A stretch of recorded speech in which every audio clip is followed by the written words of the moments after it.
Hi everyone and welcome back to another tutorial. In today's video, I will show you how to hide Instagram message previews on your iPhone or iPad device. So Instagram sends notifications on the lock screen and home screen, and the default option is that it shows the messages that someone sends you. But if you want to hide the message previews because of privacy reasons or you don't want a specific person to see your messages, then watch this video until the very end to learn how.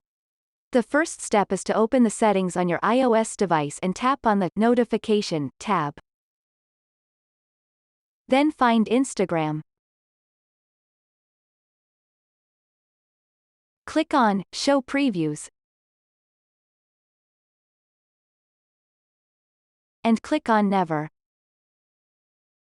Now the app won't show message previews on your lock screen or notification center. It will just say that you have a notification from Instagram. So if this video was helpful, leave a comment down below and subscribe to the channel for more tutorials like this. Thanks for watching.